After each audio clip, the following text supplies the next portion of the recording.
The salvage bay of Station 7 hummed with the constant drone of atmospheric recyclers, a sound that had become as familiar to Dr. Sarah as her own heartbeat. She stood before a massive holographic display, her weathered hands dancing across translucent controls as she the latest haul from the Outer Rim territories.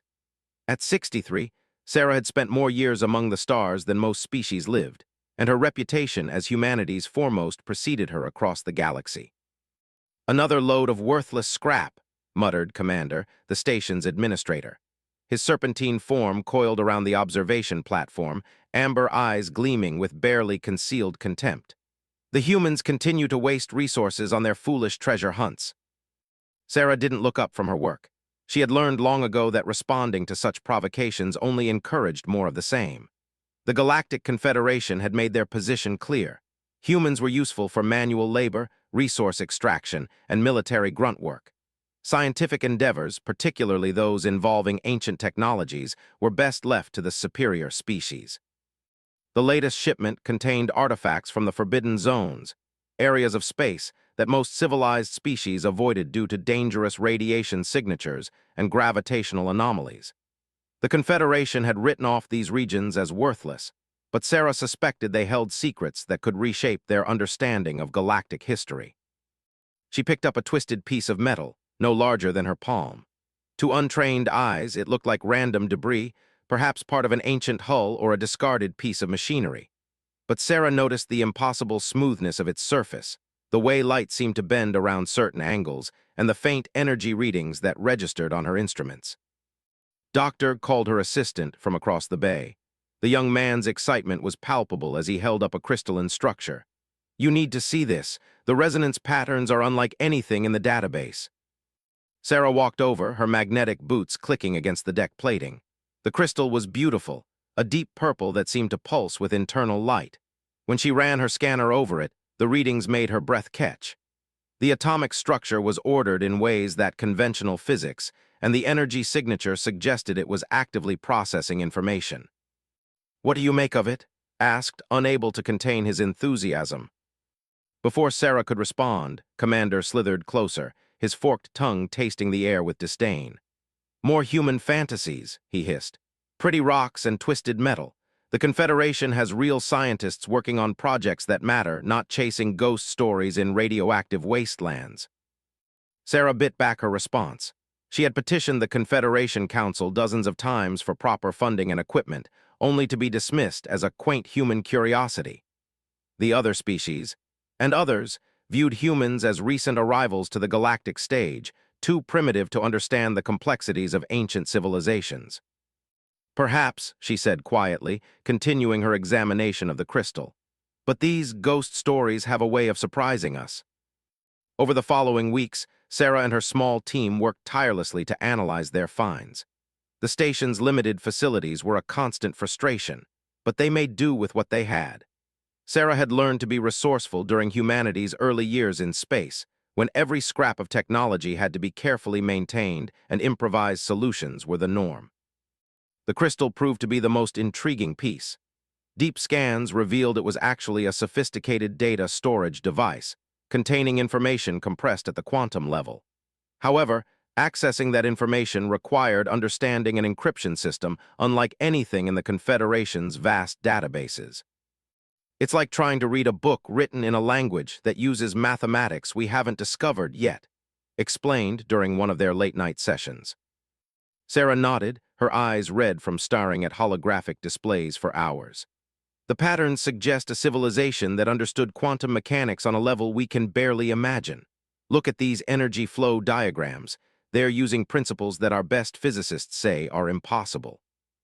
Their work didn't go unnoticed. Doctor, the station's chief and a prominent member of the academic council, made frequent visits to their lab. His forearms would gesture dismissively at their equipment while his mandibles clicked in what Sarah had learned was the equivalent of laughter. "The humans play with their toys," he would tell visiting dignitaries. "It keeps them occupied while real scientists do important work."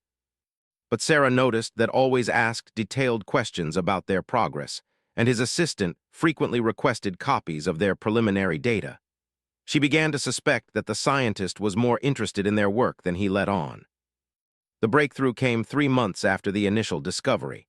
Sarah was working alone in the lab, the station's night cycle providing blessed silence from the usual distractions.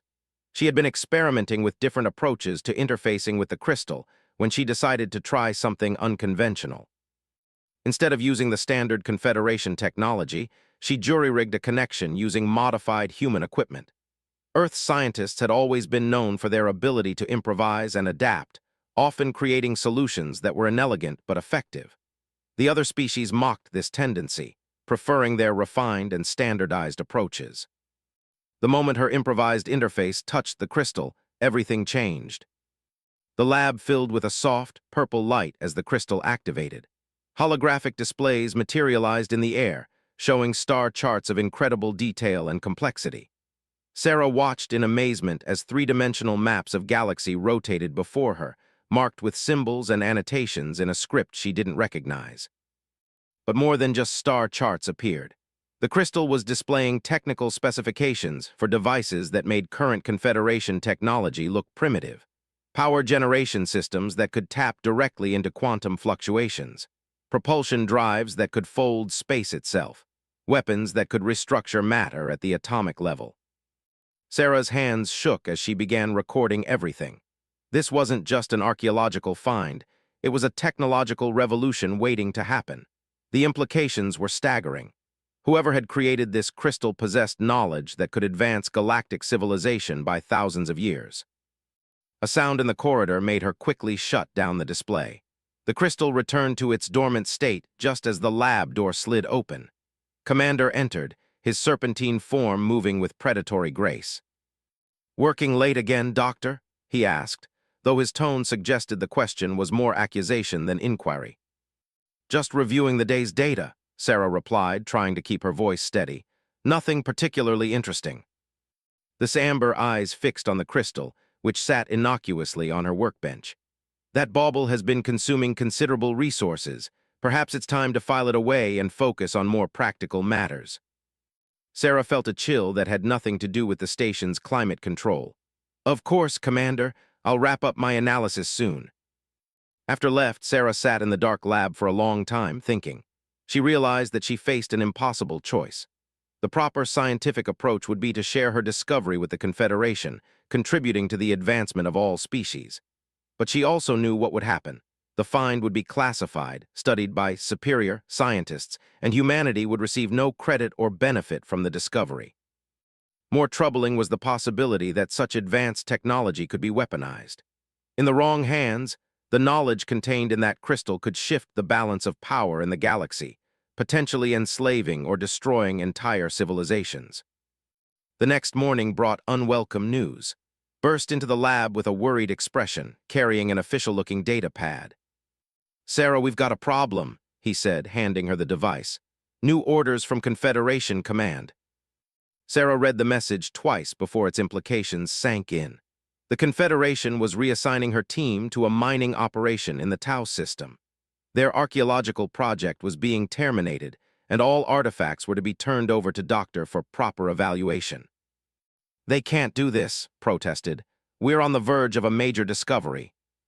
Sarah looked at the crystal, still sitting on her workbench. She thought about the knowledge it contained, the potential it represented, and the certainty that it would disappear into Confederation bureaucracy if she surrendered it now. "Pack everything up," she told quietly, "but do it carefully." That evening, Sarah made her decision. Using her administrative access, she filed a routine equipment transfer request, listing several dozen damaged and unrepairable artifacts for disposal. Among them was one crystalline structure of minimal scientific value. The request was approved without question. After all, who would want human junk? 3 days later, a small freighter departed Station 7, ostensibly carrying Sarah's team to their new assignment. The ship's manifest listed standard personal effects and a few pieces of salvageable equipment that the humans were taking for spare parts. Doctor watched the ship disappear into hyperspace from his laboratory, his mandibles clicking with satisfaction. The troublesome human archaeologist was gone, and soon he would have access to all her research data. They had ways of extracting useful information from even the most primitive human analysis. What he didn't know was that Sarah had spent her last night on the station carefully editing their database records. Every significant discovery had been mislabeled, every important reading attributed to equipment malfunctions, and every breakthrough disguised as failure. The crystal, meanwhile, was safely hidden in the false bottom of personal storage container, wrapped in sensor-dampening material that Sarah had borrowed from the station's black market traders. As their ship jumped to hyperspace, Sarah allowed herself a small smile. The Confederation had dismissed her work as worthless human tinkering. Soon, they would learn the cost of that arrogance. The journey to Earth took 2 weeks, during which Sarah and her team worked frantically to understand more of the crystal's secrets. Using equipment they had smuggled aboard and makeshift interfaces built from spare parts, they slowly unlocked layer after layer of information. The crystal wasn't just a storage device. It was a library. And not just any library, but the complete technological and historical archive of a civilization that had existed millions of years ago. A civilization that had faced the same challenges that now confronted the galaxy: resource depletion, territorial conflicts, and the constant struggle to maintain peace among diverse species. But unlike the current Confederation, these ancient beings had found solutions. Sarah watched in wonder as the crystal revealed technologies that could solve every major problem facing galactic civilization. Clean, unlimited energy. Faster-than-light travel without the massive resource costs of current hyperspace drives. Medical technologies that could extend the of any species indefinitely. Most remarkably, the ancient civilization had developed something called the Unity Protocol, a system for seamlessly integrating the knowledge and capabilities of different species while preserving their unique cultures and perspectives. It was the opposite of the Confederation's rigid hierarchy, which placed certain species at the top while treating others as subordinates. By the time they reached Earth, Sarah understood that she possessed something that could change the course of galactic history. The question was what to do with it. Earth had changed dramatically since Sarah's last visit. Humanity's rapid expansion into space had transformed into a hub of innovation and industry. Massive orbital installations surrounded the planet like a mechanical ring system, while the surface bustled with activity as humans and the few alien species who had chosen to work with them collaborated on ambitious projects. Sarah's reputation preceded her arrival, and she was quickly granted an audience with the Earth Council, the governing body that had emerged to coordinate humanity's activities across their growing sphere of influence. The council chamber was a study in human practicality, functional, efficient, and designed for collaboration rather than intimidation. "Doctor," greeted Admiral Harrison, the council's military representative, "your message mentioned a discovery of significant importance. Given the classified nature of your request, we've limited this session to essential personnel only." Sarah looked around the room at the assembled leaders: scientists, military officers, diplomats, and engineers. These were people who had guided humanity through its tumultuous introduction to galactic politics, who had built a thriving interstellar civilization despite being constantly underestimated by other species. "What I'm about to show you will change everything," Sarah began. She placed the crystal on the conference table and activated her portable interface. "3 months ago, my team discovered this in the Forbidden Zones. What the Confederation dismissed as worthless junk is actually a complete technological archive from an ancient civilization."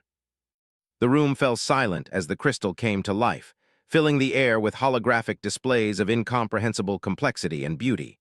Star charts, technical schematics, historical records, and mathematical proofs swirled in three-dimensional space above the table. Dr. Earth's leading physicist leaned forward with wide eyes. "The energy readings are incredible. This isn't just data storage, it's active quantum computation on a scale we've never imagined possible."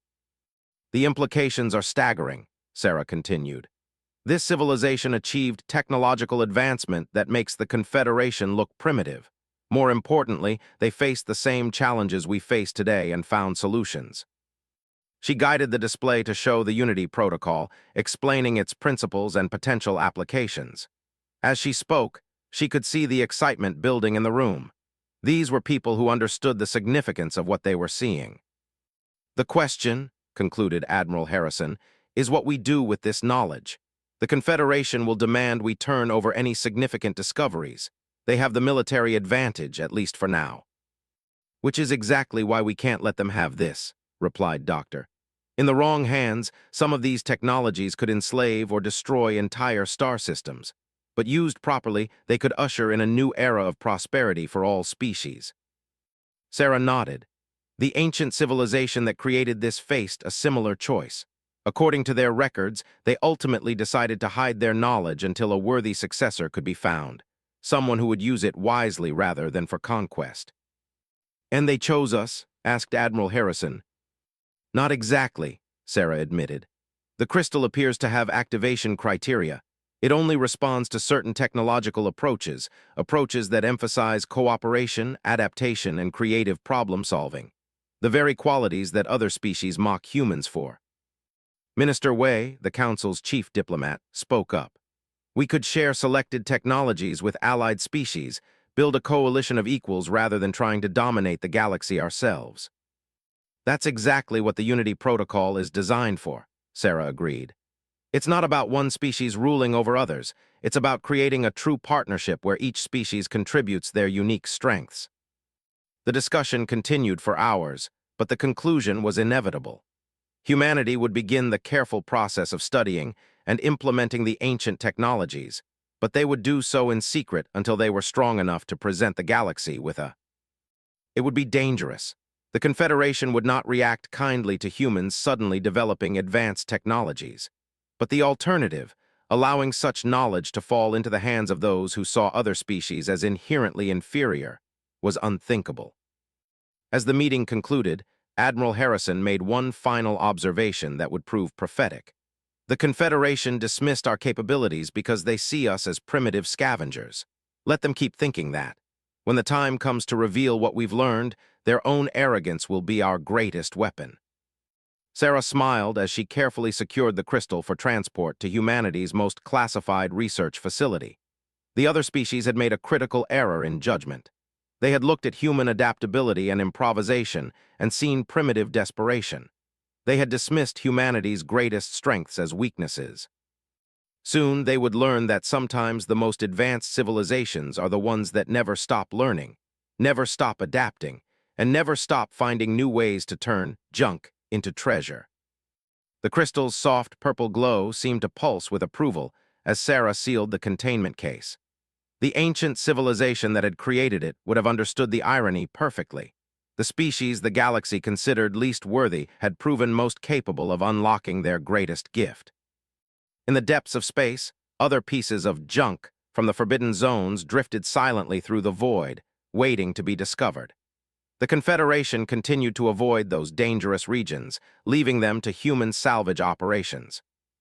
They had no idea that they were giving humanity access to the greatest treasure trove in galactic history, one piece of dismissed debris at a time.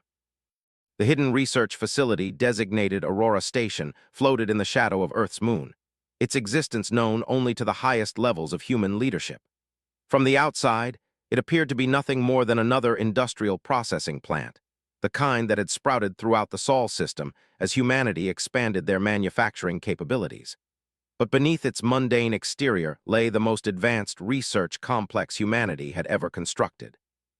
Dr. Sarah stood in the central laboratory, watching as her team carefully extracted another layer of information from the ancient crystal.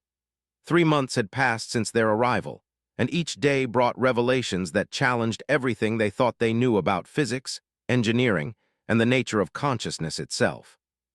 "The quantum matrices are unlike anything in our theoretical framework," reported Doctor, her eyes gleaming with the fervor of a physicist confronting the impossible. "They're using principles that suggest consciousness itself plays a fundamental role in quantum mechanics."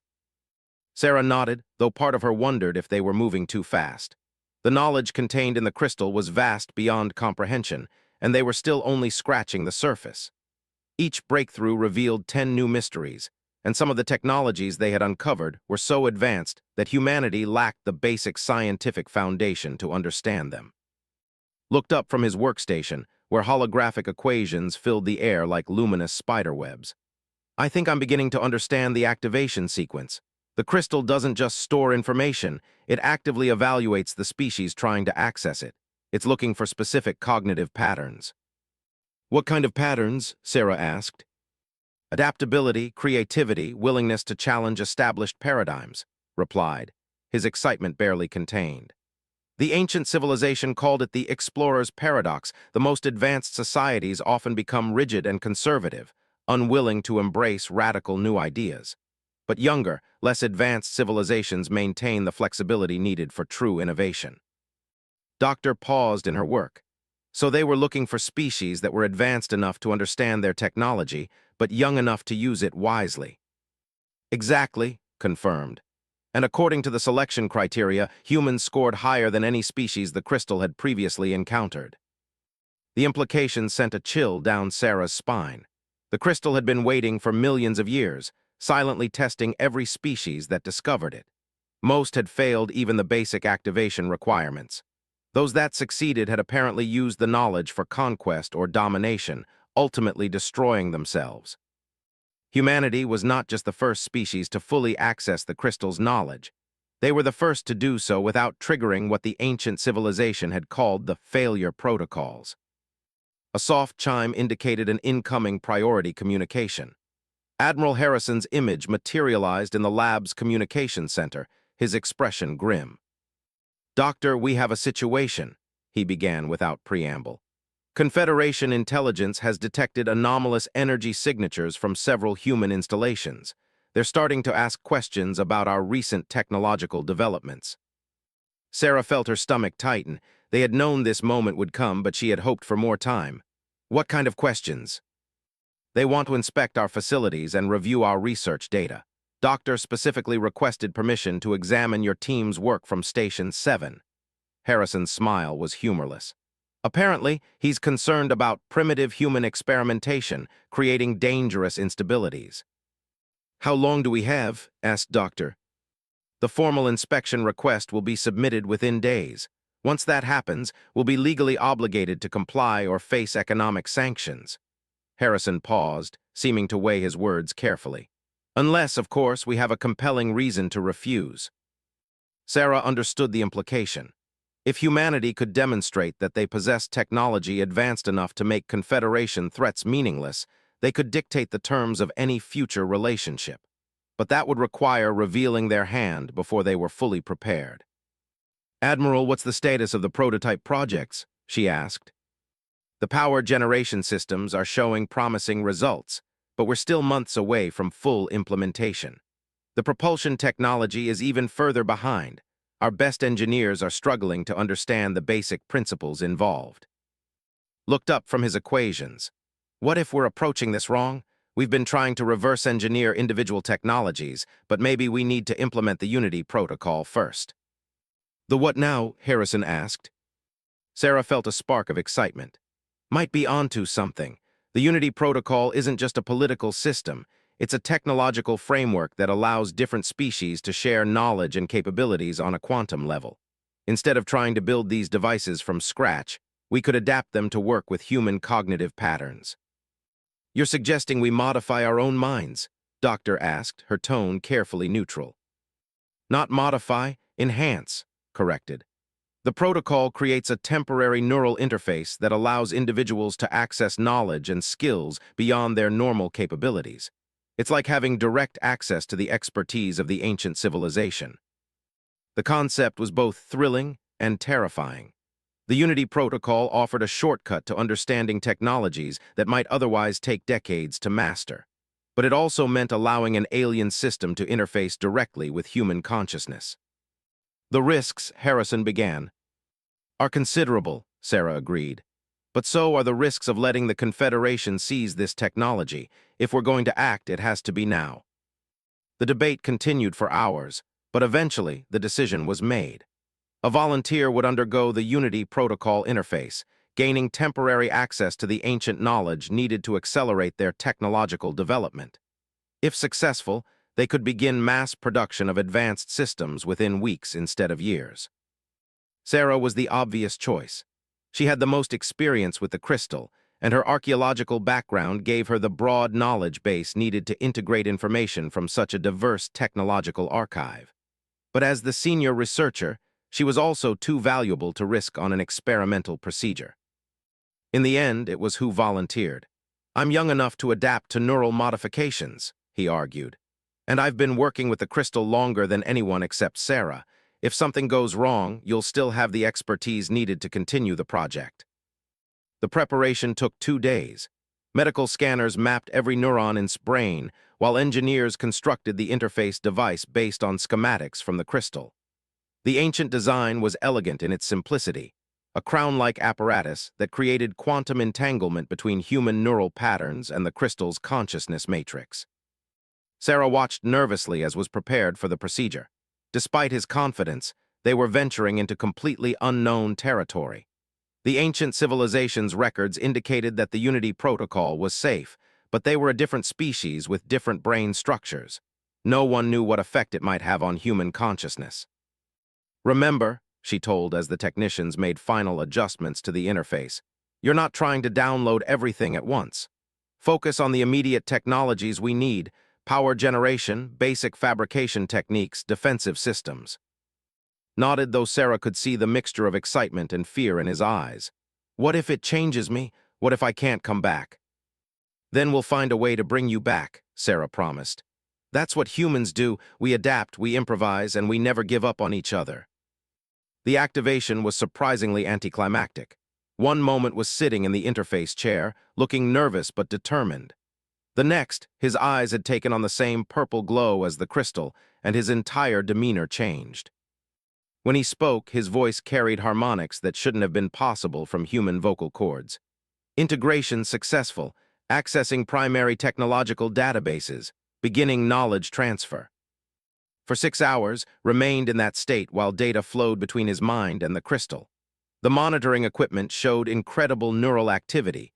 His brain was processing information at rates that should have been impossible.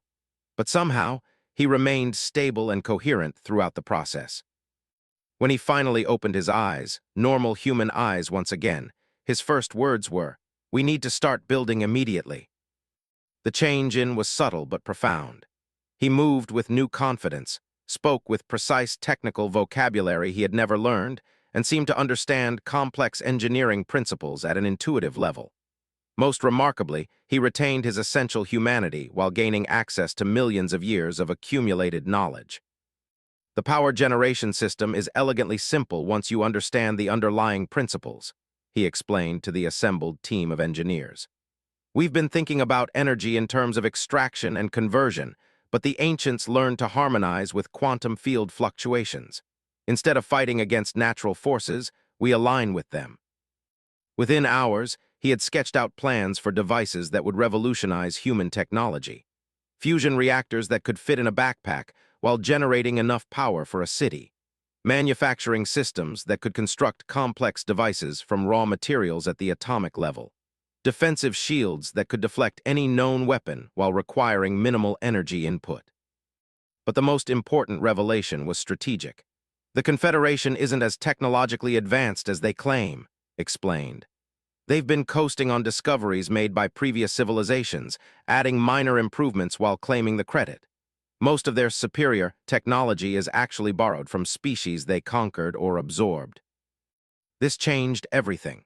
If the Confederation's technological superiority was largely illusory, then humanity's position was far stronger than anyone had realized. They weren't facing an impossibly advanced enemy. They were dealing with bullies who had been picking on weaker opponents for so long that they had forgotten how to fight equals. The next few weeks passed in a blur of frantic activity. Using knowledge gained from the Unity Protocol, human engineers began constructing the first generation of truly advanced human technology. The work proceeded with unprecedented speed, as if the ancient knowledge had been specifically designed to integrate with human manufacturing capabilities. Doctor led the team developing new power systems, while other groups focused on defensive technologies, manufacturing improvements, and communication arrays.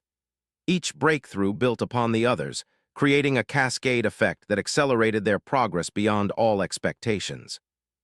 But their activities hadn't gone unnoticed. Confederation intelligence networks detected the unusual energy signatures and material acquisitions associated with the rapid construction. Reports of human technological development began circulating through diplomatic channels, causing considerable concern among the ruling species. The confrontation came sooner than expected. A Confederation fleet appeared at the edge of the Sol system, led by Admiral of the Imperial Navy. They were among the most militaristic species in the Confederation, known for their advanced warships and ruthless enforcement of galactic law. The message that arrived with the fleet was brief and uncompromising. Humanity will immediately cease all unauthorized technological development and submit to Confederation oversight. Any resistance will be considered an act of rebellion against galactic authority. In the past, such a threat would have been devastating. Human military technology was primitive compared to Confederation standards, and their ships were outnumbered by factors of hundreds to one. But that calculation was based on outdated assumptions about human capabilities. Admiral Harrison called an emergency meeting of the Earth Council, with Sarah and participating via secure communication from Aurora Station. The mood in the council chamber was tense but determined. Humanity had come too far to back down now. Our analysis indicates the Confederation fleet consists of approximately 200 vessels, Harrison reported. Under normal circumstances, they could destroy every human installation in the system without significant resistance. But these aren't normal circumstances, added Doctor. The new defensive systems are operational, and our prototype weapons have exceeded all performance projections. Leaned forward, his eyes still carrying traces of the purple glow that had become permanent since his interface with the Unity Protocol. There's something else the Council needs to understand. The Unity Protocol doesn't just provide technological knowledge. It grants insight into the psychology and tactics of various species. I know how the Confederation thinks, how they fight, and most importantly, how they can be defeated. The discussion that followed would determine the future of human civilization. Some council members argued for negotiation, hoping to find a peaceful resolution that would allow humanity to keep some of their new technologies while appeasing Confederation concerns. Others pushed for full disclosure, believing that revealing the extent of their capabilities would force the Confederation to treat humanity as equals. But Sarah had a different idea. What if we don't reveal our hand at all? What if we let them think they're still dealing with primitive humans, right up until the moment they discover otherwise? Admiral Harrison smiled grimly. You're suggesting we let them attack first. I'm suggesting we give them exactly what they expect to see, Sarah replied. Humanity has always been underestimated because other species confuse our adaptability with weakness. Let's use that assumption against them. The plan that emerged was audacious in its simplicity. Humanity would appear to comply with Confederation demands while secretly preparing their defenses. When the inevitable attack came, because species like the always resorted to force when diplomacy failed, they would face not the primitive humans they expected, but a species that had unlocked the secrets of an ancient civilization. Its understanding of Confederation psychology proved invaluable in crafting their response. They in particular despise what they see as human cowardice, he explained. If we appear to surrender too easily, they'll become suspicious. We need to show just enough resistance to confirm their prejudices while preparing our real defenses. The deception began immediately. Human military forces took defensive positions around major installations, using conventional weapons and tactics that would be familiar to Confederation observers. Meanwhile, the newly constructed advanced systems remained hidden behind sophisticated camouflage that made them undetectable to standard sensors. Admiral was not impressed by the human response. Her flagship, the Dominance of Stars, was a kilometer-long behemoth bristling with weapons that could crack planets. The idea that these hairless apes might pose a threat to her fleet was laughable. They deploy their primitive vessels like frightened children, she commented to her staff as they observed human military movements. This will be concluded quickly. But not all members of the Confederation fleet shared their admiral's confidence.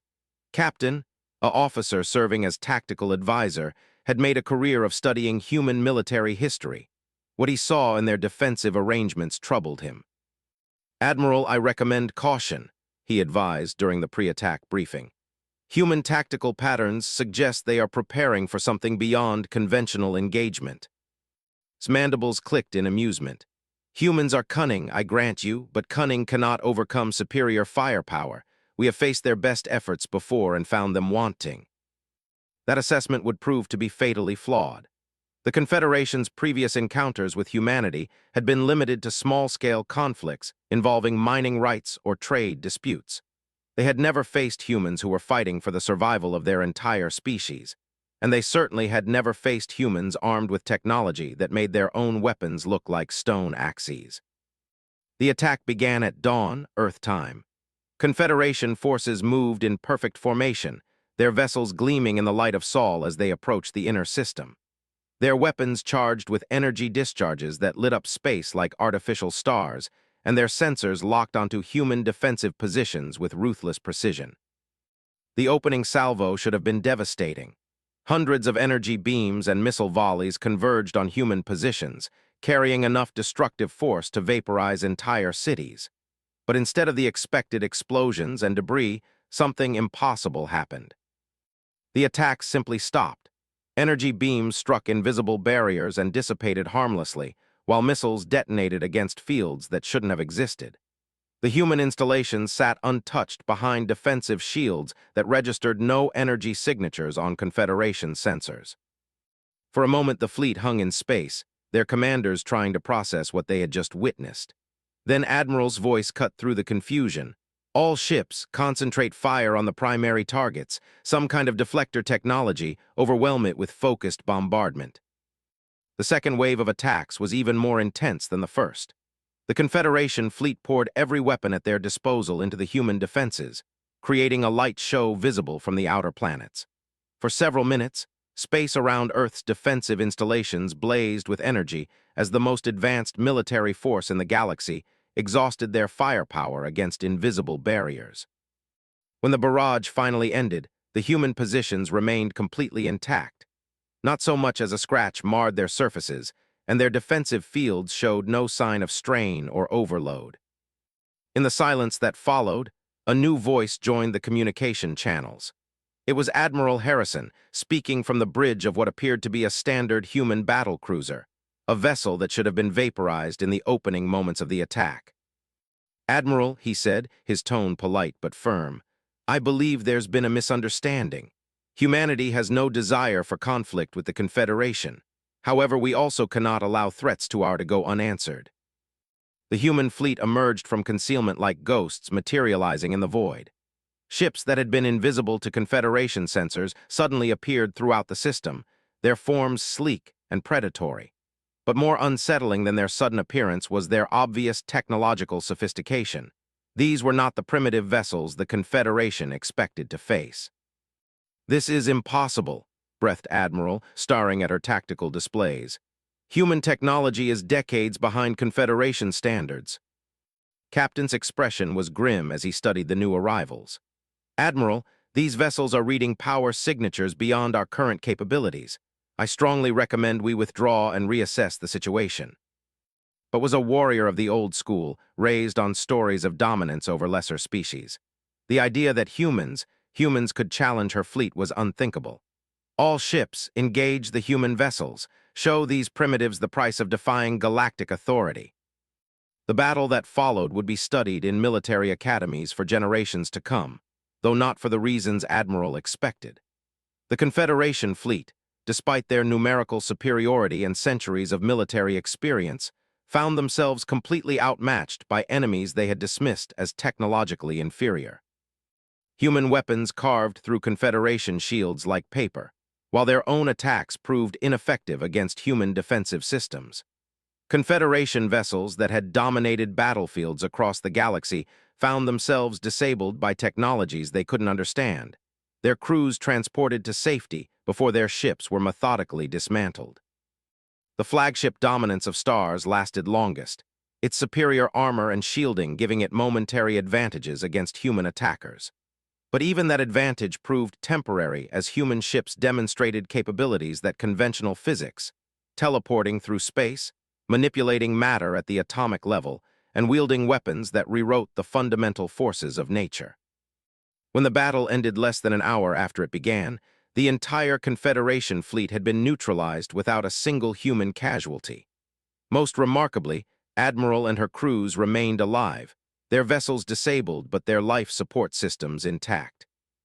The message that followed the battle's conclusion was broadcast across the galaxy, reaching every Confederation world and neutral system simultaneously. It was Admiral Harrison speaking, but his words carried the weight of an entire species' determination. To the governments and peoples of the Galactic Confederation, he began, today's events were not an act of aggression against your worlds or species. They were a demonstration of humanity's capabilities and our determination to be treated as equals rather than subjects. The broadcast continued with a revelation that sent shockwaves throughout the galaxy. Humanity had not developed their advanced technology through conquest or theft. They had earned it by proving themselves worthy inheritors of an ancient legacy. The knowledge they now possessed had been waiting for millions of years for a species capable of using it wisely. We extend an invitation to all species, Harrison concluded, to join us in creating a new kind of galactic community, one based on cooperation rather than domination, where each species contributes their unique strengths while maintaining their independence and dignity. The response was immediate and varied. Some species, particularly those that had chafed under Confederation rule, immediately expressed interest in humanity's proposals. Others denounced the humans as dangerous revolutionaries who threatened galactic stability. But all of them understood that the balance of power in the galaxy had shifted irrevocably. On Aurora Station, Sarah watched the broadcasts with a mixture of pride and apprehension. They had achieved something remarkable. Humanity had not only survived their transition to galactic prominence, but had done so while maintaining their essential values. The Unity Protocol had given them power, but they were using that power to create rather than destroy. Stood beside her, his enhanced perception allowing him to process the flood of communications arriving from across the galaxy. The ancient civilization would be proud, he said quietly. We're not just using their technology, we're fulfilling their vision. This is just the beginning, Sarah replied, watching as the first non-human ships arrived in Sol's system under flags of truce rather than war. The real work starts now, building something better than what came before. The crystal pulsed gently on its pedestal, its purple light reflecting off surfaces throughout the lab. Somewhere in its quantum matrices, the consciousness of an ancient civilization observed the unfolding events with satisfaction. After millions of years of waiting, they had finally found a species capable of taking the next step in galactic evolution.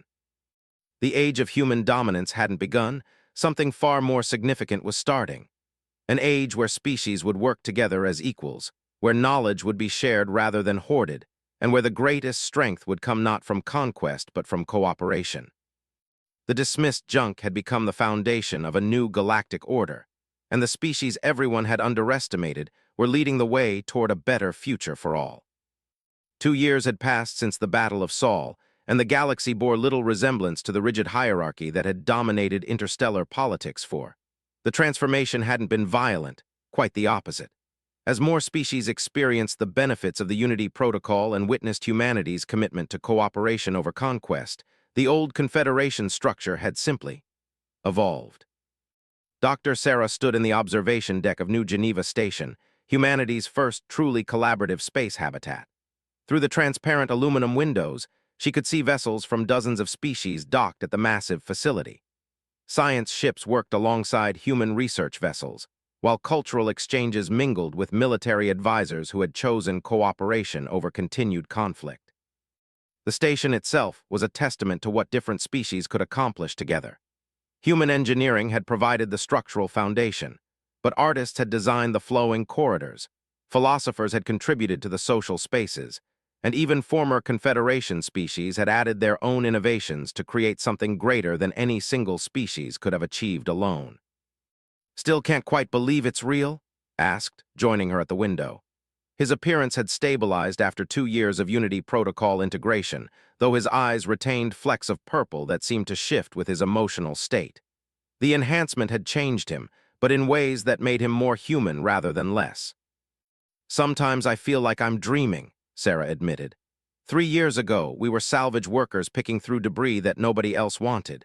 Now we're helping to reshape galactic civilization. Smiled, an expression that carried depths of knowledge that hadn't been there before his enhancement. The ancients called it the probability cascade. Once a species reaches the proper developmental threshold, positive changes accelerate exponentially. We've crossed that threshold. Their conversation was interrupted by the arrival of Ambassador Aura, a diplomat who had become one of humanity's closest allies. Her serpentine form moved with the grace characteristic of her species, but her manner was warm and collaborative rather than the cold superiority Sarah remembered from their first encounters. Doctor, she said, her translator rendering her words in perfect English while preserving the musical quality of her native tongue. The Integration Council is ready for your presentation. Several new species have expressed interest in joining our alliance. Sarah felt a familiar flutter of nervousness. The Integration Council was composed of representatives from every species that had chosen to participate in the new galactic order. Their role was to evaluate potential new members and ensure that the expansion of their alliance maintained the principles of cooperation and mutual respect that formed its foundation. Today's session would be particularly important. The species requesting membership included former Confederation holdouts who had initially resisted the changes sweeping the galaxy. Their decision to seek alliance represented a significant victory for the collaborative approach, but it also presented new challenges. The council chamber was designed to accommodate the diverse physiological needs of multiple species. Atmospheric zones could be adjusted for different breathing requirements, gravity fields could be modified to suit various body types, and the lighting spectrum could be tailored to accommodate different visual systems. It was a small example of how thoughtful cooperation could solve problems that had seemed insurmountable under the old system. Representative Ra of the academic collective spoke first. Her four arms gestured gracefully as she addressed the assembled delegates. The preliminary evaluations are encouraging. All three candidate species demonstrate the cognitive flexibility and collaborative potential that align with our values. The candidates were the Mercantile Union, the Research Consortium, and surprisingly, a faction of who had broken away from their militaristic traditional government. Each represented a different type of challenge for the Alliance's expansion. Admiral Harrison, now serving as humanity's primary military coordinator for the Alliance, provided the security assessment. Our analysis indicates that all three candidates pose minimal security risks. However, the faction's request raises interesting possibilities. He activated a holographic display showing fleet movements and territorial boundaries. Commander leads approximately 30% of the former Imperial Navy. Her ships are among the most advanced in the old Confederation military, and her crews are highly experienced. If we can successfully integrate them into our alliance, it would significantly strengthen our defensive capabilities. Doctor, now leading the Alliance's technology integration program, added her perspective. The technological base is impressive, particularly their weapons and defensive systems. But more importantly, their engineering philosophy emphasizes efficiency and precision, qualities that complement human adaptability and artistic innovation. Sarah listened to the discussions with interest, but her attention was focused on the deeper implications of what they were attempting. Each new species that joined their alliance brought unique perspectives, capabilities, and challenges. The Unity Protocol made integration possible, but it required careful management to ensure that diversity remained a source of strength rather than division. Leaned forward as the discussion turned to specific integration procedures. I've been working with teams from each candidate species to develop preliminary Unity Protocol interfaces. The results are promising, but we need to address some fundamental questions about how far we're willing to extend the enhancement process. The Unity Protocol's ability to share knowledge and capabilities between species had proved to be the Alliance's greatest asset. But it also raised complex ethical questions about identity, consciousness, and the nature of individual versus collective intelligence. What specific concerns have you identified? Asked Representative Ra. Then have a collective consciousness structure that's very different from individual-based species, explained. Their integration would require modifications to the protocol that we've never attempted. The benefits could be enormous. Imagine having access to a truly collective intelligence network, but the risks are equally significant. Ambassador Ara spoke up. The Council has expressed similar concerns about preserving species identity while enabling cooperation. We've seen the benefits of integration firsthand, but we want to ensure that joining the Alliance doesn't mean losing what makes each species unique. The debate that followed touched on the fundamental philosophy of their new galactic order. Unlike the Confederation, which had enforced unity through domination and cultural suppression, the Alliance sought to create cooperation while celebrating diversity. It was a delicate balance that required constant attention and refinement.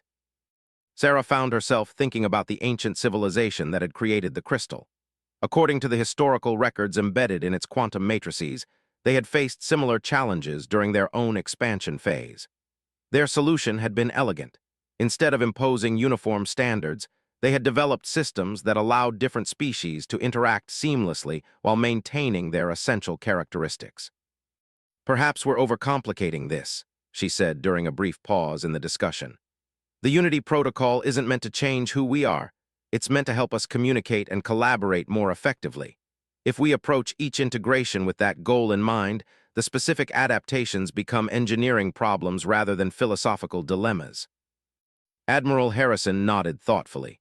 "Doctor raises a good point. Our success with and came from focusing on practical cooperation rather than theoretical perfect integration." The session continued for several hours, with detailed discussions about timelines, resource allocation, and potential challenges. But the underlying consensus was clear. The Alliance would accept all 3 candidate species, with integration procedures tailored to each species' unique characteristics and needs. As the formal session concluded, Sarah found herself approached by Commander, the military leader seeking Alliance membership.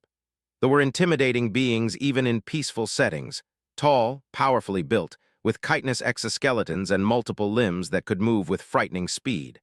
But's manner was respectful rather than threatening. "Doctor," she said through her translator, "I wanted to express my appreciation for the Alliance's willingness to consider our application. I know that my people's history makes us unlikely candidates for an organization built on cooperation." Sarah studied the alien commander's face, trying to read emotions in features that had evolved on a completely different world. "What changed your mind? They have been among the most militaristic species in the galaxy for centuries." "That militarism is exactly what convinced me that change was necessary," replied. "For generations, my people have defined ourselves through conquest and domination. But what has it brought us? Enemies on every border, constant warfare, and a society that values only strength and aggression." She paused, her translator struggling to render concepts that didn't translate well from to human languages. "When we witnessed the Battle of Saul, we expected to see humanity become another conquering empire. Instead, you offered cooperation to your defeated enemies. That kind of strength, the strength to show mercy when you could have shown dominance, is something my people have never understood." The conversation continued as they walked through the station's corridors, passing groups of beings from multiple species working together on various projects. Sarah found herself impressed by his insights and her genuine commitment to change. "The integration won't be easy," Sarah warned. "The Unity Protocol requires a fundamental shift in how you think about relationships with other species, for that might be particularly challenging." "I understand," agreed. "But my fleet and I are prepared for that challenge. We've seen what the old way of thinking has cost us, and we're ready to learn a better approach." Over the following weeks, the integration of new Alliance members proceeded with remarkable smoothness. The collective consciousness proved to be an unexpected asset, providing the Alliance with unprecedented coordination capabilities for large-scale projects. The research consortium contributed advanced scientific techniques that accelerated ongoing development programs. And the military faction brought not only ships and weapons, but also tactical expertise that proved invaluable for defensive planning. But the most significant development came from an unexpected source. Deep in the archives of the crystal, discovered references to other caches of ancient technology scattered throughout the galaxy. The civilization that had created the Unity Protocol hadn't stored all their knowledge in a single location. They had distributed it across dozens of sites, each containing specialized information relevant to different aspects of galactic civilization. "It's like a treasure hunt on a cosmic scale," explained during a briefing with the Alliance leadership. "Each cache is hidden in locations that would only be accessible to species with specific capabilities or knowledge. But now that we understand the pattern, we can begin systematic searches." Admiral Harrison leaned forward with interest. "What kind of specialized knowledge are we talking about?" "Medical technologies, environmental restoration techniques, advanced manufacturing processes, even recreational and artistic innovations," replied. The ancients documented every aspect of their civilization, and they distributed that knowledge in ways that would prevent any single species from gaining too much power. Doctor looked up from her analysis tablets. But if we can coordinate searches among multiple species, sharing the discoveries rather than competing for them, we could recover the complete technological heritage of the most advanced civilization in galactic history, Sarah finished. The implications were staggering. The knowledge they had already gained from a single cache had transformed human capabilities and enabled the creation of their alliance. Access to the complete archive could advance galactic civilization by millions of years. The project that emerged from this discovery became known as the Heritage Initiative.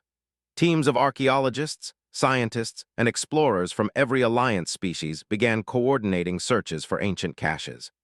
The work required unprecedented cooperation, as each cache's location and access requirements drew on different species' unique capabilities. Artists proved adept at recognizing the aesthetic patterns that marked ancient sites. Philosophers could interpret the ethical puzzles that protected sensitive technologies.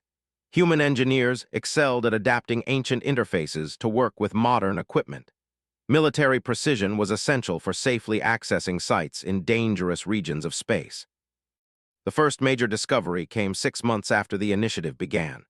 A joint human expedition located a medical technology cache in the Magellan Nebula, hidden within a quantum anomaly that required collective consciousness processing to navigate safely. The knowledge they recovered included medical techniques that could extend the of any known species almost indefinitely, as well as treatments for genetic diseases that had plagued various species for. But perhaps more importantly, the successful recovery demonstrated that the Alliance's cooperative approach was more effective than any single species could have achieved alone. Neither humans nor could have reached the cache independently, but together they accomplished what had seemed impossible. News of the discovery spread rapidly throughout the galaxy, attracting attention from species that had previously remained neutral or hostile to the Alliance. Several former Confederation worlds formally requested membership, while others opened diplomatic channels for the first time in decades. The old galactic order was collapsing not through warfare or revolution, but through the simple demonstration that cooperation produced better results than domination. Species that had spent centuries fighting over limited resources were discovering that sharing knowledge and capabilities created abundance rather than scarcity. Sarah found herself busier than ever, coordinating research efforts and managing the complex logistics of multi-species expeditions. But she also found the work more rewarding than anything she had done in her previous career. Instead of studying dead civilizations, she was helping to build a living one. The second major cache discovery came from an unlikely source. The Confederation's former core worlds, led by the traditional government, had maintained their isolation even as their authority crumbled. But when Alliance expeditions began recovering technologies that could solve problems plaguing their worlds, environmental degradation, resource depletion, social unrest, their position became increasingly untenable. Ambassador, representing the Traditional Council, arrived at New Geneva Station under a flag of truce. His manner was formal and cautious, but Sarah could sense the desperation underlying his diplomatic composure. "The Traditional Council acknowledges the Alliance's achievements," he began during their first meeting. "However, we remain concerned about the long-term implications of widespread technological enhancement and species integration." Sarah understood his concerns. The traditional Confederation species had built their entire social structure around concepts of natural hierarchy and species superiority. The Alliance's success threatened not just their political power, but their fundamental worldview. "What would it take for your government to consider cooperation?" she asked directly. Was quiet for a long moment before responding. "Our worlds are dying, Doctor. Centuries of resource extraction and environmental exploitation have left us with poisoned atmospheres, dead oceans, and populations that grow more desperate each year. We need the medical and environmental technologies your alliance has recovered, but we fear the cost of obtaining them." "The only cost is cooperation," Sarah replied. "We don't demand submission or cultural assimilation. We ask only that species work together rather than against each other." The negotiations that followed were complex and delicate. The traditional Confederation worlds possessed vast resources and populations, But their integration into the alliance required careful management to prevent the cultural conflicts that could destabilize both organizations. The breakthrough came when proposed a gradual integration process.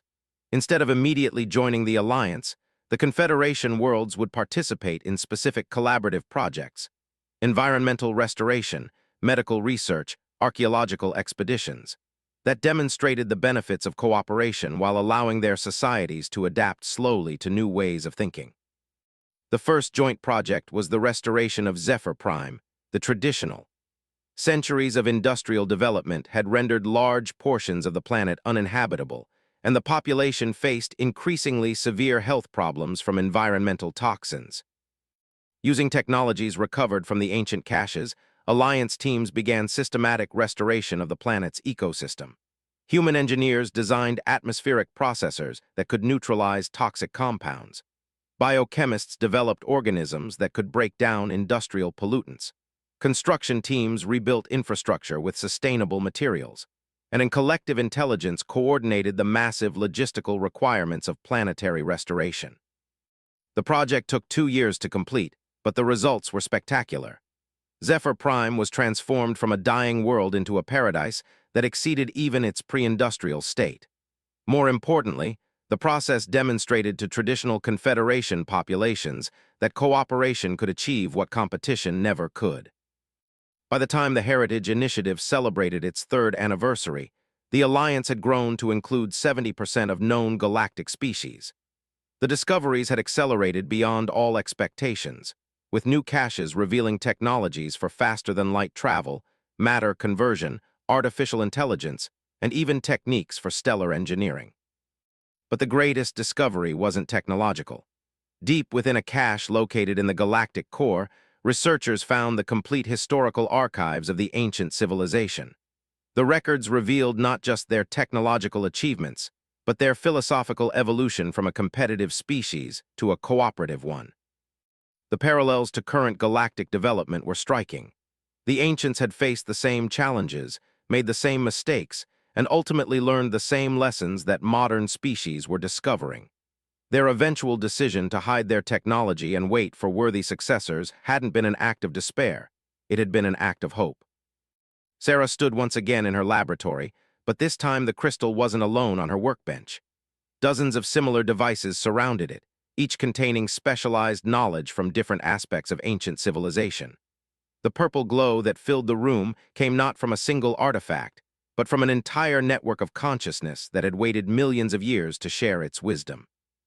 Joined her, his enhanced perceptions allowing him to interface directly with the quantum matrices that stored the ancient knowledge. "They're all active now," he reported. "The complete archive is accessible for the first time since the original civilization fell." "What happened to them?" Sarah asked. "With all this knowledge and technology, how did they disappear?"